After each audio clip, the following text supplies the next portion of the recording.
My wife did not notice that I saw her cheating on me, and now she is filing for a temporary divorce because we have children. This weekend started off like any other Saturday. I woke up later than usual and leaned over to give my wife of 15 years a good morning kiss. She mumbled something about wanting to sleep, mentioning that the kids were probably already up. I chuckled, agreed with her, and got out of bed, putting on my robe and heading for the shower. As I passed by Emily's room, I heard some commotion that sounded like her sister, Katie, trying to drag her out of bed. I decided to let them be and continued to the bathroom. After freshening up, I dressed and made my way to the kitchen. My daughters were already at the table, looking impatient. Emily asked if we were having breakfast and mentioned something about needing to go to school. I reminded her that it was holiday break and they were going to Grandma's house. I suggested they make their own breakfast, but Katie mentioned that their mom wouldn't let them because she was worried they'd ruin the pans and burn everything. They knew how to make scrambled eggs, but I offered alternatives like oatmeal or semolina porridge. Emily smiled and chose oatmeal. I told them to wash their faces and brush their teeth, assuring them breakfast would be ready in 15 minutes. While I quickly prepared breakfast, Laura, my wife, emerged from the bedroom and went into the bathroom. The girls sat down to eat, and soon Laura joined us, her hair neatly combed. She wore one of my shirts, and despite everything, she still captivated me.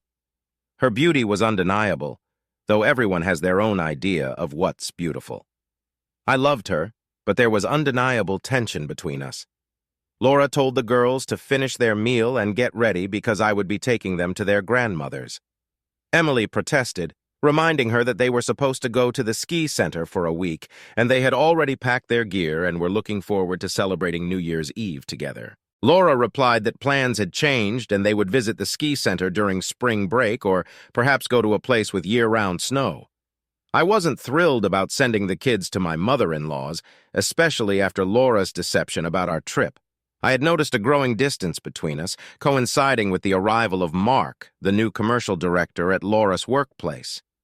She had known Mark from university but had never mentioned him to me. This worried me, though I hoped she would remain faithful. I thought about confronting Mark but decided it would only strain things further with Laura. Still, I kept a close eye on her, and to my knowledge, nothing had happened between them beyond light flirting. Laura's decision to send the kids to her parents' house today signaled that something significant might occur during the long New Year's weekend. I was ready for this conversation and had even prepared a recorder to capture it. As it began, my emotions steeled. My main concern was protecting my daughters.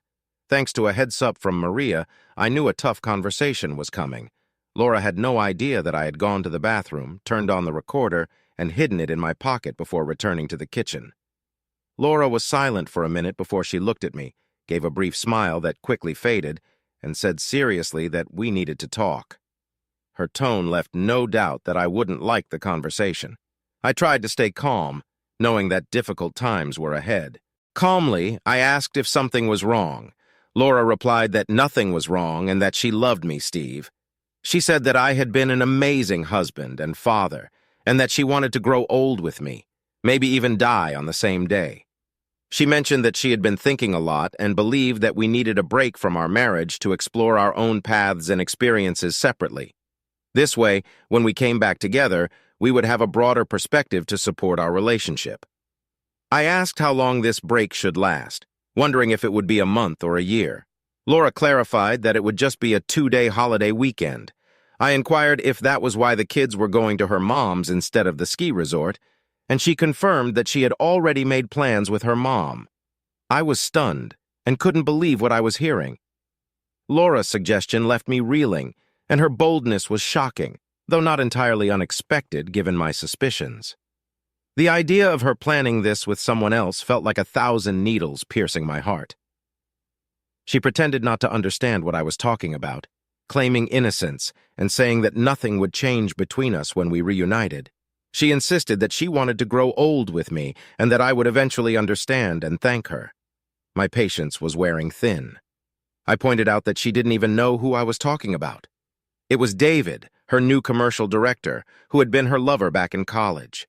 He ended their affair when he got bored of her, and she quickly moved on to me. I mentioned that she had never told me about him becoming her boss, and I asserted that everything was already changing, including her attitude towards me and our kids. Laura continued to deny any wrongdoing and professed her love for me, but I could see through her words. I knew our relationship was different now, and I was firm in my decision.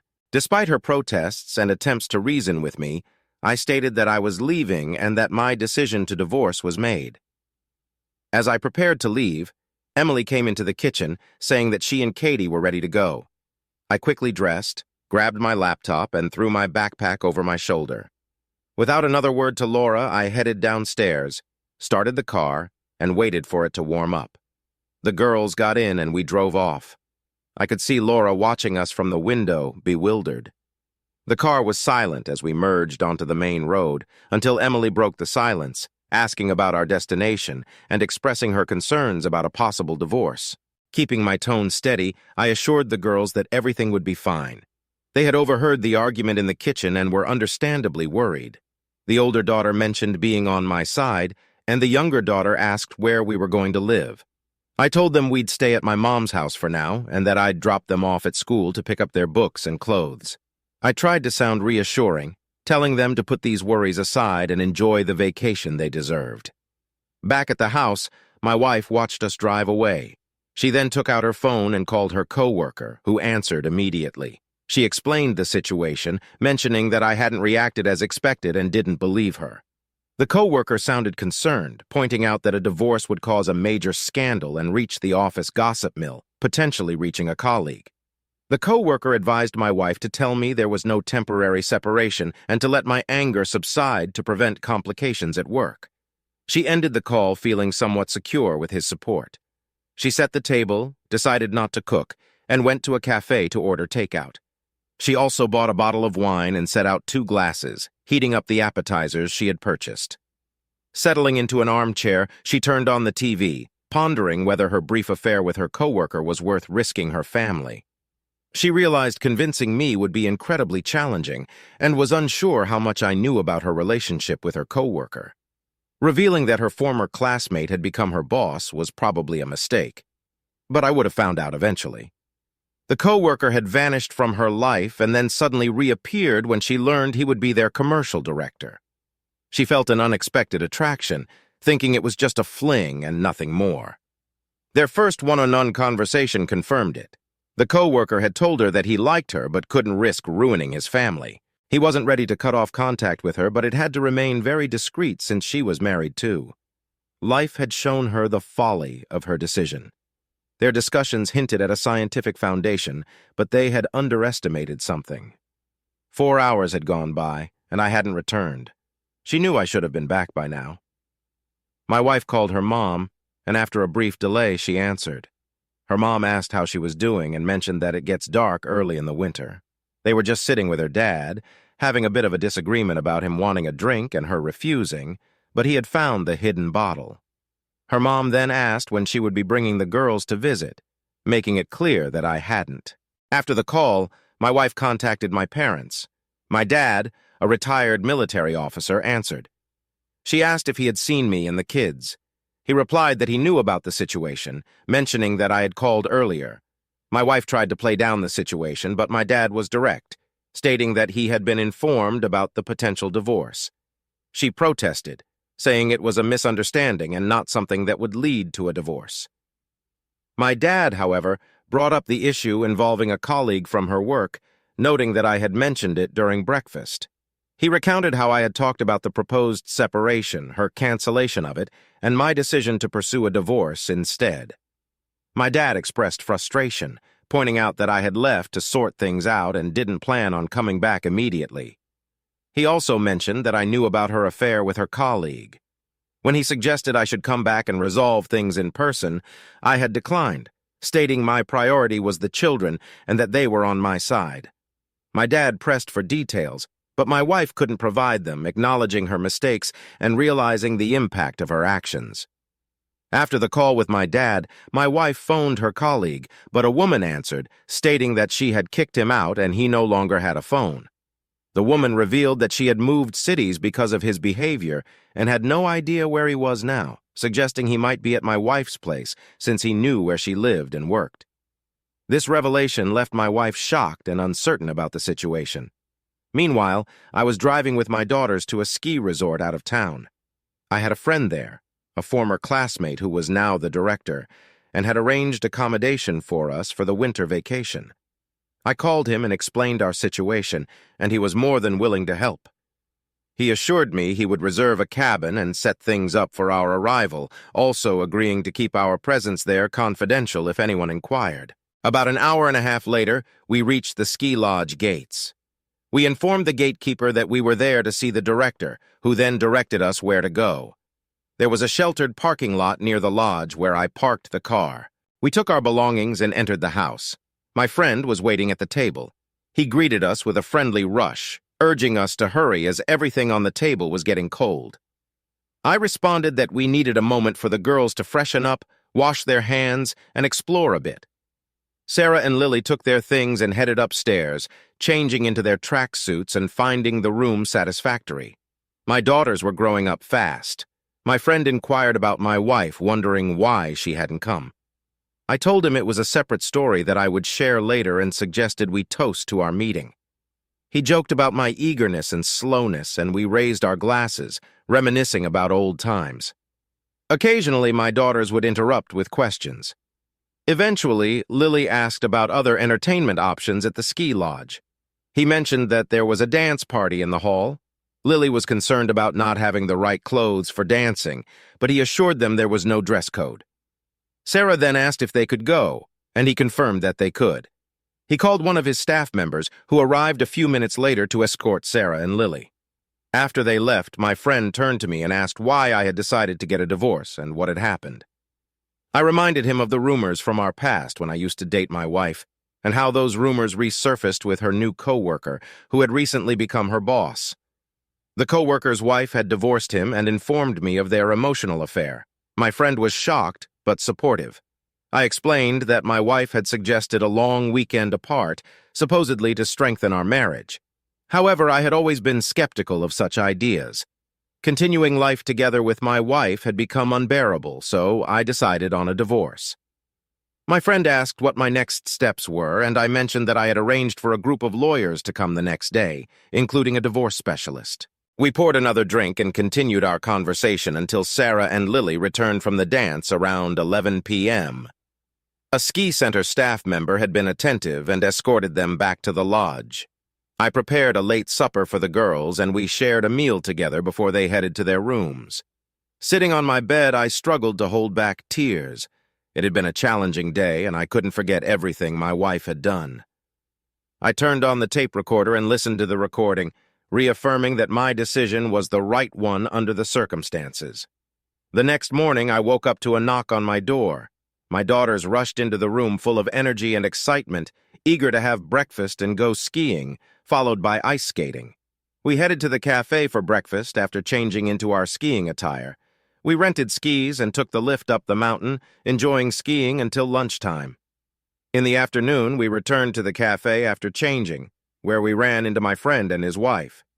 He mentioned that the company we had discussed had arrived, including a divorce specialist. He invited me to meet him in his office, where he had a computer and printer set up for our use. I assured him I would appreciate his help with the girls.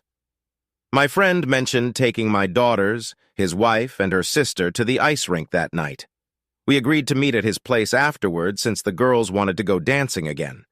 We planned to join them for the dance before returning to our cabin and reminded each other that we needed to prepare for the New Year's Eve festivities the next day. After lunch, my friend and I went to his office. Soon, a lawyer arrived and we began discussing the situation. The lawyer, a woman named Anna, explained the current legal landscape to me as I was not very familiar with it. She advised against making rash decisions about the apartment, suggesting that my daughters would eventually need their own space. Moving into the apartment with them now could complicate things if there was a new husband in the future. I admitted that I couldn't imagine living in the same apartment as my wife. Anna recommended envisioning it and considering proposing a partition first. She suggested explaining to my wife that I would be filing for divorce in court.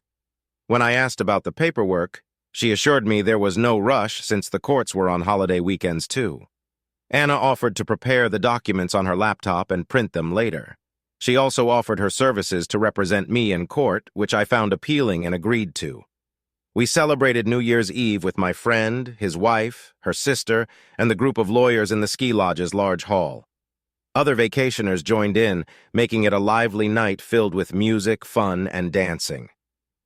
In the early hours of the morning, I returned to the cabin with my daughters, who were exhausted and ready for sleep.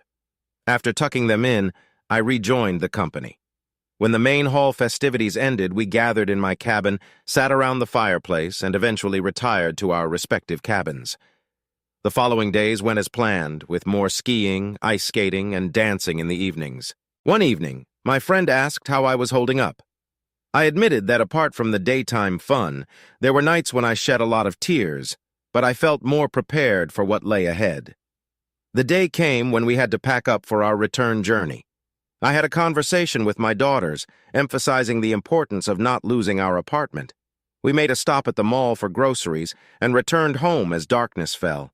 Sarah and Lily immediately set about rearranging their rooms, with Lily moving her things to Sarah's room. At that moment, my wife entered, her voice filled with suspicion as she asked what they were doing. The girls explained that they were turning Lily's room into my room and sharing one room as I had instructed. My wife remained dissatisfied but did not press further. With the room changes complete, the girls got ready for school, and I started preparing dinner and breakfast for the morning. My wife tried to initiate a conversation, but I firmly told her that I would not tolerate any of her boyfriends in the house and that she could hang out anywhere she wanted but not at home. I informed her that I was filing for divorce. She then entered the girls' room and asked if they wanted to talk to her. The girls expressed that they hadn't missed her and that I had instructed them to stay out of her way for the rest of the week. My wife looked hurt, but I stayed firm. Sarah and Lily lived separately from her, locking the doors to the rooms we occupied. I cooked for myself and my daughters, deliberately ignoring her presence. On Friday evening, a young woman delivered a registered letter to my wife. It was a summons with a statement of claim attached. After reading the contents, she rushed into the kitchen, tears streaming down her face, and pleaded with me, asking why I wanted a divorce and expressing hope that we could work things out. I advised my wife to consult a lawyer and discuss the matter with them. She mentioned the disappearance of her colleague, hoping it would sway my decision. I remained unmoved, suggesting she reach out to him for advice. She insisted she had no one else to turn to, her voice breaking. The girls had already eaten and gone to their room without a word to their mother. In her desperation, she continued pleading with me, declaring her love for me and our daughters. But my resolve remained firm. The path forward was clear, and there was no turning back.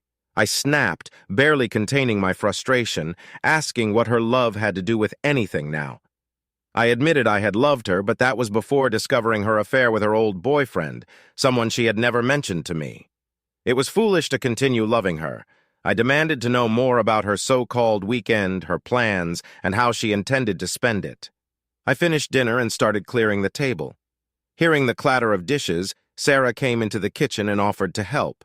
I gently refused, telling her to go upstairs and tidy her room while I handled the dishes and took care of ironing her clothes. Feeling ignored and sensing that I didn't want to engage with her, my wife retreated to her room in tears. After washing the dishes and turning off the lights, I headed to my room, noticing a pile of laundry waiting to be ironed. Before going to bed, I made my way to the kitchen and found my wife sitting alone in the darkness. Seeing me, she began to speak. She claimed none of this was planned and that it just happened. She recounted how she had been seeing her colleague at university, and then he suddenly disappeared. No one pressured her into it, and very few people knew they were dating. When he reappeared at their workplace, they started interacting for work reasons. One day he asked her to lunch, which eventually led to something more. She admitted that he made it clear everything had to be carefully planned to avoid suspicion, and she reluctantly agreed, thinking it was a fling with no future. This temporary separation was meant to be their first and only date. I accused her of concocting this story to justify her actions, pointing out that he was just using her. She countered, saying it had been a while since I complimented her on her looks, clothes, or hair. I retorted that not receiving daily compliments didn't justify having an affair, and questioned whether she would cheat with anyone who gave her compliments. Over the next few days, I prepared for a meeting with child welfare officials. According to my lawyer, Anna, their opinion would carry significant weight in court, though the children's views would also be considered. I had a lot to handle in a short time. At night, when I was alone, I found it hard to sleep, consumed by thoughts of love and betrayal. My wife's betrayal left me with a mix of anger and pain. All I wanted now was a divorce, even though it seemed far from possible. I had lost trust in her, and our marriage was beyond repair. I also had to think about the children who had distanced themselves from their mother. During one conversation, my wife argued that for the sake of the children, we should stay married and try to make our marriage work. My response was firm: our marriage was over, and there was no turning back. Children need to know that their parents love them unconditionally, and that they aren't responsible for what happened. They are old enough to form their own opinions about us, and you need to understand that I haven't spoken ill of you to them. They formed their judgments based on what they overheard when you mentioned our temporary separation for a long weekend. I'm proud of our kids. They quickly grasped what was happening between us and your lover. They discussed it among themselves and made their decisions carefully. When we left, they were extremely upset with you. Speaking with them changed my plans for the long weekend. They know more than you might think. Emma asked if the girls hated her. For someone with a degree in sociology, she showed a surprising lack of understanding. Yes, they know their mother was unfaithful and are angry with her because of it. She could try to mend her relationship with them, but adolescence is a transitional phase where children shift from childlike behavior to more adult-like behavior. They undergo significant physiological changes, making it hard to predict how she would connect with them. The time leading up to the court appearance was filled with pleas and appeals. Eventually, we faced each other in the courtroom for a preliminary session. We were given some time to try and reconcile our differences. When the reconciliation period mandated by the court ended, I proposed that Emma sign a child custody agreement as part of our divorce, stating that the girls would live with me. Emma, however, was adamant about not signing any agreement. I warned her that I would take the matter to court and that the court would listen to me, talk to the girls, and make a decision, which was unlikely to be in her favor. She retorted that court decisions can be appealed. My patience was wearing thin. She admitted to making a terrible mistake and pleaded for understanding, promising never to see her lover again. I coldly asked if she planned to replace him with someone else and told her not to blame me for it. I reminded her that if she decided to sign the agreement, it should be done in front of a notary for legal strength. As the court's deadline for reconciliation expired, Emma made desperate attempts to reconcile with our daughters, but they wanted nothing to do with her. After school, the girls attended their computer science classes and returned home with me. After a light snack, they settled down to do their homework in my room while I prepared dinner and breakfast for the next day. One day, child welfare authorities visited, spoke with the girls, examined their room, and compiled a report. We attended the court hearing on time, accompanied by our lawyer. Emma entered the courtroom alone, without a lawyer, but had sought advice from counseling and divorced friends, fully understanding the irreparable state of our marriage. During the trial, she answered the court's questions briefly with simple yes or no responses. At the end of the trial, Emma declared she was relinquishing her share of the apartment to our daughters and provided a deed of gift. The judge noted she had already taken her personal belongings and that what remained would be removed within a week. She requested a court recess to sign the child support agreement I proposed. After the recess, she added that she was willing to voluntarily pay child support to me, understanding that the court's decision might not be in her favor. To ensure transparency, I proposed that the defendant should open a separate account for each of our daughters and transfer the funds there, as they would need the money when they come of age. The judge clarified that alimony and the division of the apartment were not part of the initial claim, so the court wouldn't address them. The issues of child support and the divorce would be decided separately. The court recessed to make a decision. Eventually, my wife and I left the courthouse officially divorced. The girls, who had been excused from the courtroom after their hearing, were sitting on a bench near a bus stop enjoying ice cream despite the cold. Seeing them, I asked what they were doing eating ice cream in such weather. They explained that they brought the ice cream home and thought it would be fine to have it in the winter, adding that it could even soothe a sore throat.